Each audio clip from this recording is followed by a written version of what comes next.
Hello, ladies and gentlemen. This is U.S. Immigration Attorney Hardam Tripathi from Trip Law.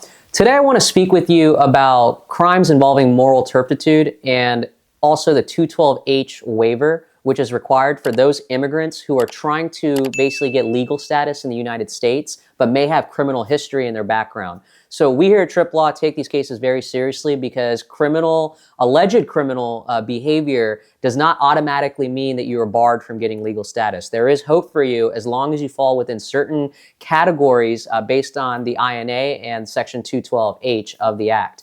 And what that is a fancy term for is basically, hey, if you've committed some crimes in the past allegedly, then you may have, based on the law, some relief that will then put you back in legal status pending other immigration issues that might be present. So we here at Trip Law will today talk to you about these 212H waivers, and it's going to be a very short and sweet video about what kind of crimes are considered inadmissible, where you're actually not going to get the actual waiver at all, you don't qualify for it, or what crimes will qualify you for it, and for the waiver itself, and we can get over that hurdle of the criminal past, alleged criminal past, and then ultimately look forward to getting you legal status here in this country. So there's certain crimes that make people what's called inadmissible. Inadmissible means you're not admissible. You're not allowed to have the opportunity to get legal status because you're inadmissible based on crimes. So these crimes can be usually crimes where there's multiple criminal convictions. You have a lot of various criminal, alleged criminal behavior in your past. It's not just one thing, but it could be 3 or 4 acts of criminality. It could be things involving controlled substance violations. So that's looking at like drugs and, marijuana or fentanyl, all these types of drugs that can actually make you inadmissible. And the unique part of that is there's certain rules involving the type of drug, the type of crime that has actually occurred. So if it's marijuana, it's less than 30 grams, you're qualified. But if it's more than 30 grams, or if there's a felony involved, or there's trafficking going on of those drugs, then you're going to be inadmissible. So these are the things we're discussing in this video. Another thing that makes you inadmissible is crimes of moral turpitude, crimes involving moral turpitude. That's CIMT. And what that is usually is crimes that are making someone be alleged to be someone who's not of good moral character. So usually a crime involving moral turpitude can be okay if, as long as it is not murder or as long as it's not torture. There are ways for legal professionals and attorneys like myself to get you that 212H waiver.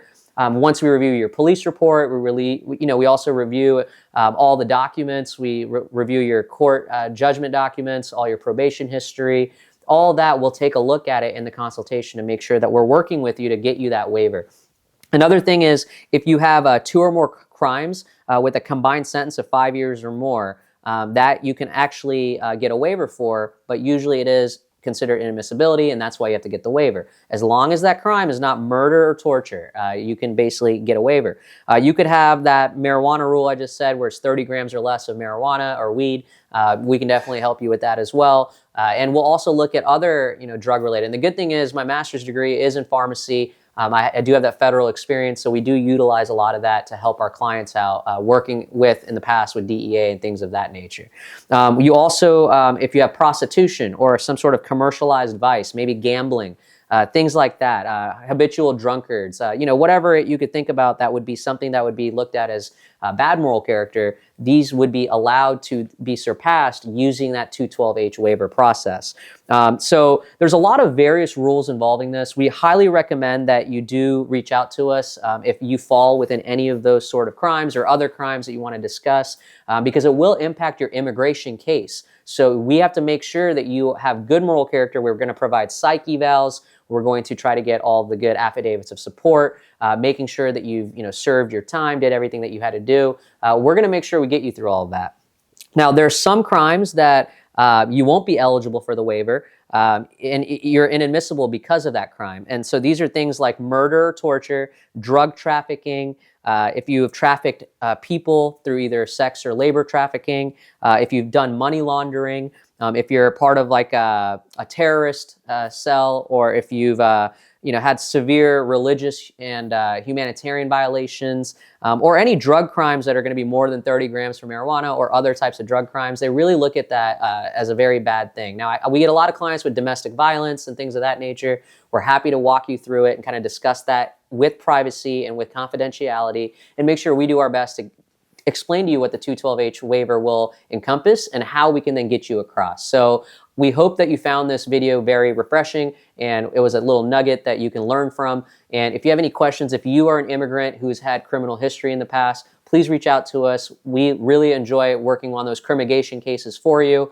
and to make sure that we do get you the waiver that you need so you can be well on your way to getting that green card if you're getting now, or if you have been married to a US citizen. Now you have the right to adjust, but in order to get that, you need that waiver. So that's where we come in and that's where we help you. It's very thorough and we would love to help you on that. So if you have any other further questions, please reach out and we wish you the best of luck with your immigration journey. Once again, this is U.S. Immigration Attorney Trip Law, and best of luck.